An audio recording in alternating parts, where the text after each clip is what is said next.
Spaghetti. Welcome back, World Conquerors. Another Starcraft 2 game hosted by yours truly, Nick or Alakard. Alright, today we've got a Protoss vs Terran in the bottom right. Our red Terran player is going to be Osmex. And bottom right will be, of course, myself, Alakard. Woohoo! Blue Protoss. So, I'm just casting matches right now, just of myself every day, just to, like, maybe help you guys, help myself, you know, so gonna learn builds, learn timings, learn all the good stuff. So anyways, let's get to it. I'm gonna play my standard style. I'm not cheesing or anything like I did with the Zerg player a couple games back, or against a Protoss player. Sorry. I find it really hard to fight off a early fast gate zealot rush. I think if I make sentries early though, I can fend off that and continue with a normal build. But yeah, I don't know. It's fun to try new things out every now and then. So so yeah, our Terran player, you know, he's making his supply depot around 9, and then scouting. Really scout. I go about 13. Yeah, you make this at 13, then you send this last probe here to go scout, see if they're making an early expansion or if they're getting early gas for early harass. That's what this probe's going to do right here. But since Osmex is walling in, by the time I get there, I think he will have finished this wall, and then I won't be able to scout what Osmex is doing.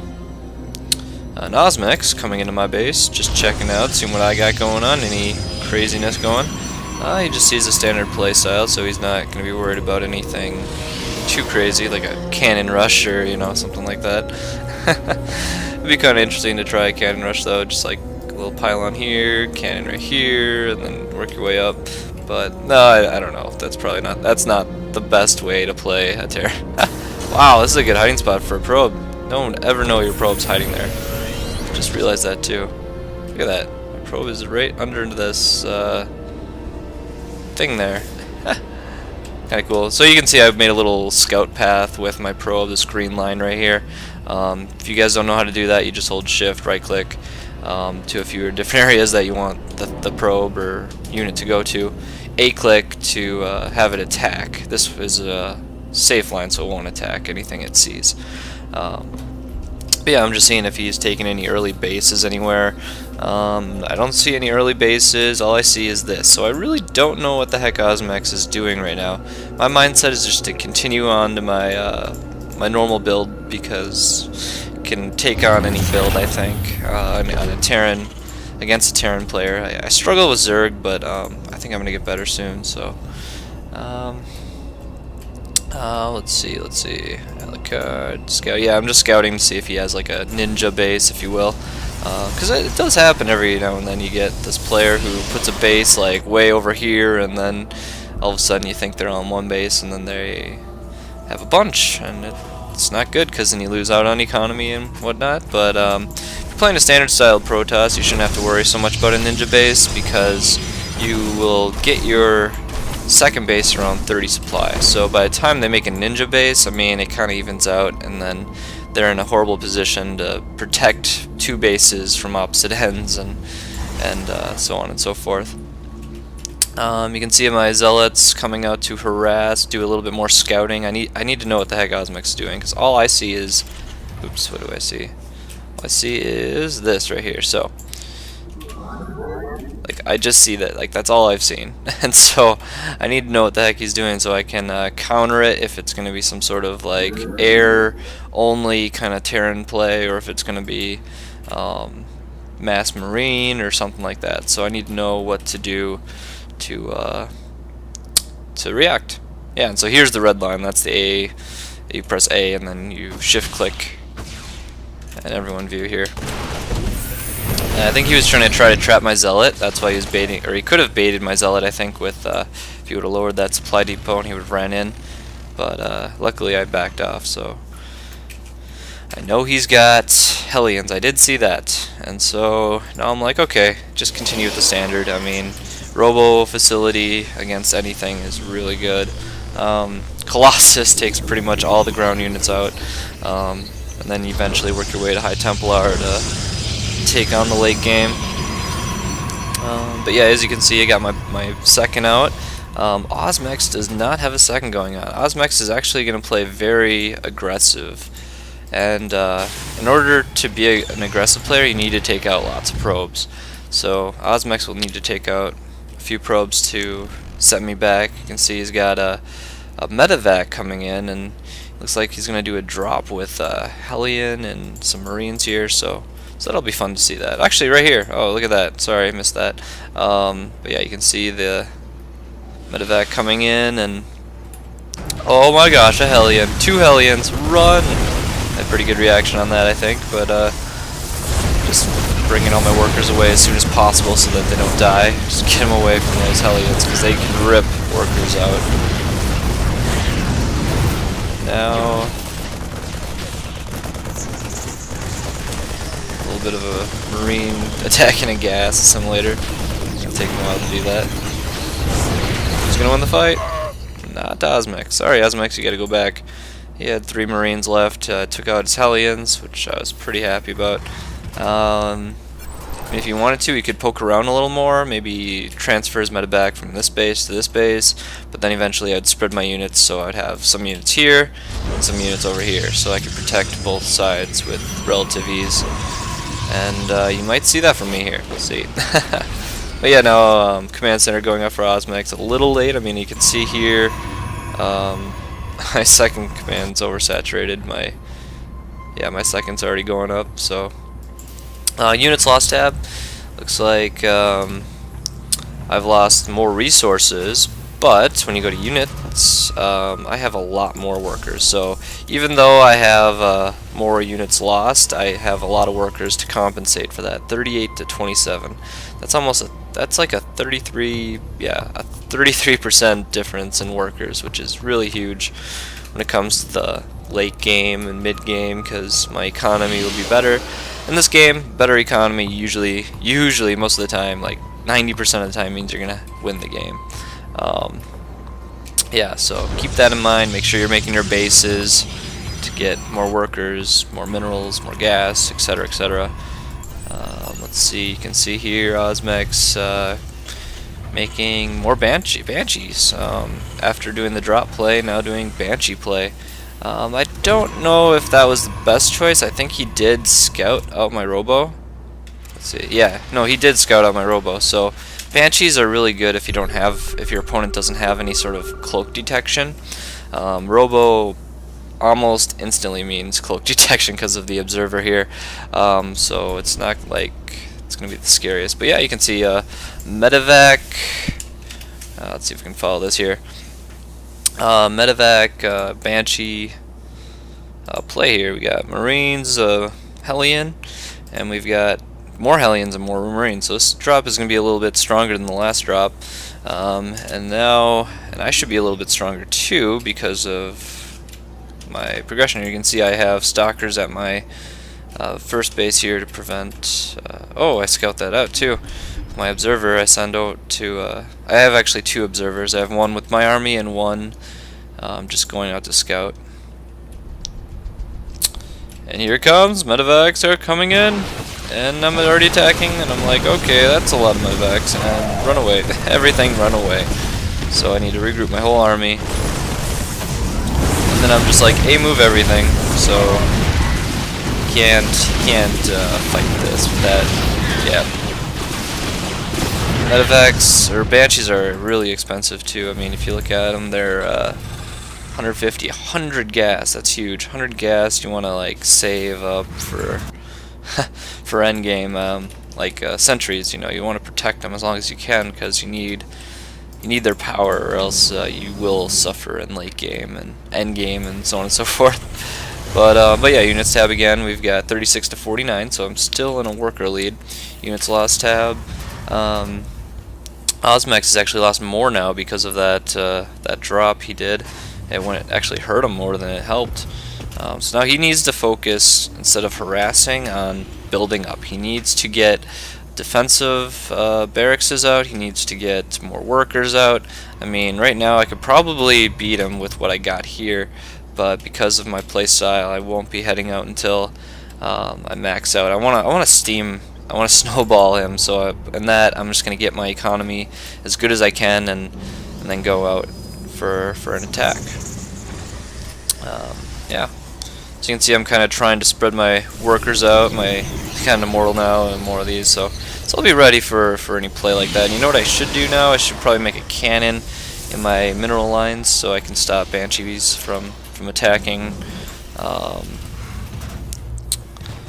And I like this missile turret. This is a great idea because it'll take out my observers, and also it will stop any DTs. Since he did, I think he scouted this. Let's check. No, he actually didn't scout that, but he might be expecting some sort of DT attack. And that's a perfect way to counter DTs. Just make a missile turret and have your units by it. However, if I did a... Oh, he's got missile towers everywhere. Wow. I didn't realize this until now. We got command center, his third base. My third base is going up too. About the 100 supply mark. 15-minute, if you will, maybe a little earlier. Upgrades, just chrono boost. I'm trying to use all my chrono boosts. I mean, I know people are saying to save your chrono boost for workers or for certain things, but the reason why I like chrono boosting and using all my energy at all times is because there might be that chance that your opponent attacks you and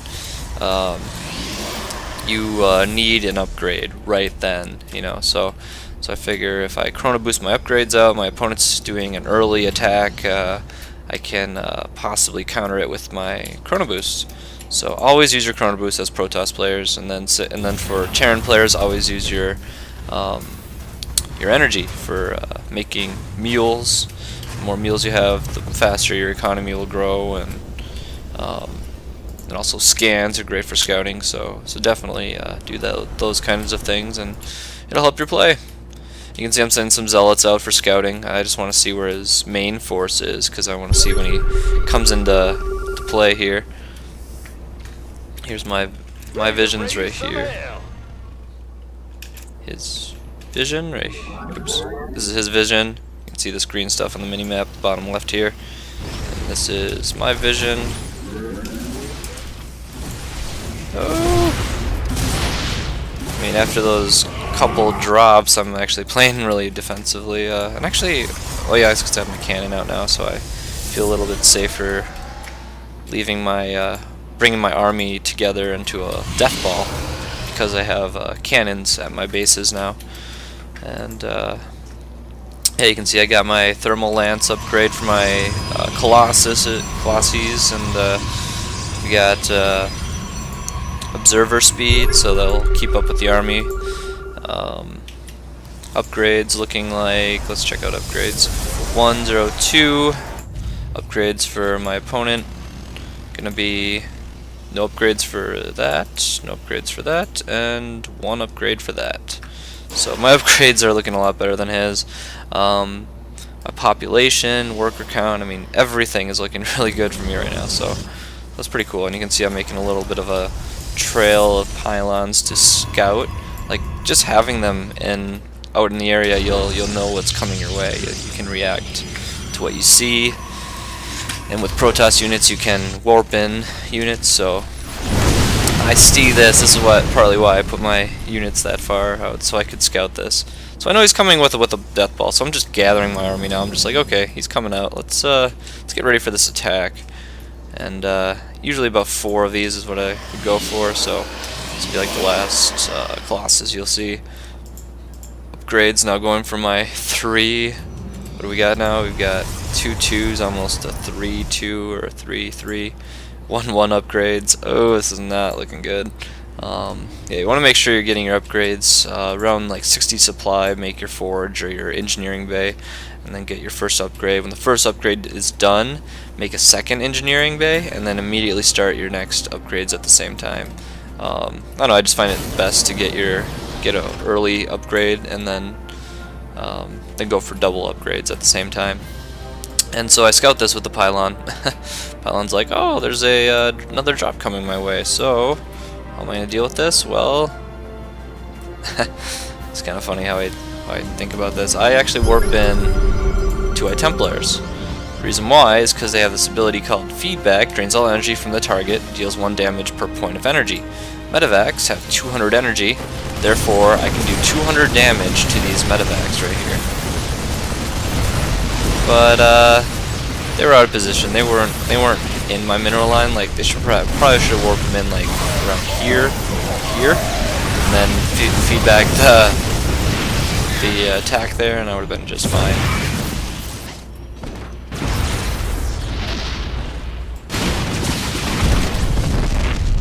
Banshees are out. And they got cloak. Like that's gonna help them, right?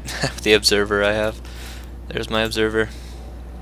Yeah, if you can scan and kill the observers in a Protoss army, and you've got like ghosts and banshees, I mean that would be like good game for the Protoss, because they don't have any other way of finding cloak units. Nice thing with Terran is that they can scan, so they always have the ability to find invisible units.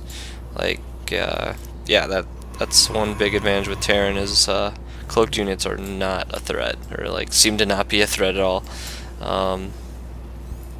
Whereas with the Protoss, cloaked units could be a potential threat if you can take these out.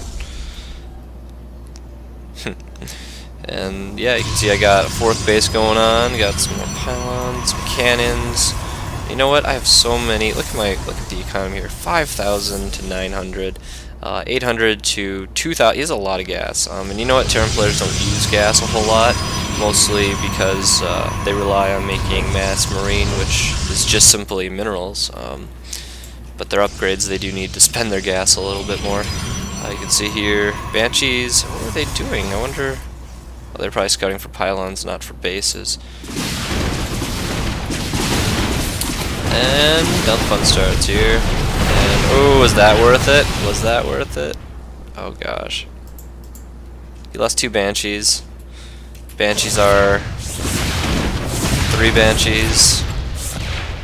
So that's like 400 gas he just lost there, and it's not going to help him very much. But then again, these aren't the best in a macro fight.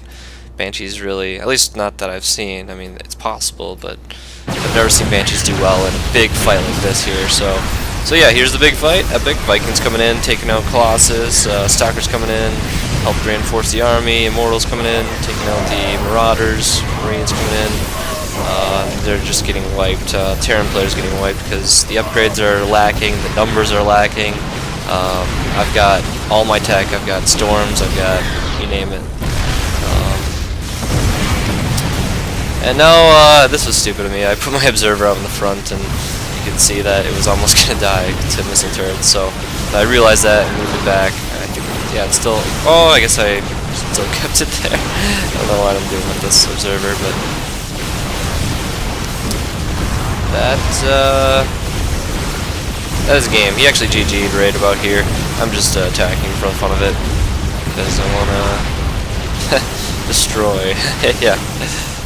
Oh man, good times. Well, I hope you guys liked the game and everything. Hoped you guys might have learned a thing or two, and ready to go out there and play some matches. And yeah, it'd be cool. Now, if you guys want to send me replays or anything, I'd be more than happy to cast your games, because you guys might be masters or grandmaster. Like I said, I was a top platinum player. I'm not exactly sure what I am now since I have such a huge bonus pool. But, well, bonus pool is almost done actually. The new season's about to start too, so that'll be fun to see where I'm at. But anyways, if you want to send me replays, my email is schol150@umn.edu. Yeah, and so you could just send your replays to that, and I'd be more than happy to cast your games. So yeah, hope you like the game, and as always, please like and subscribe, and go conquer some worlds. Peace!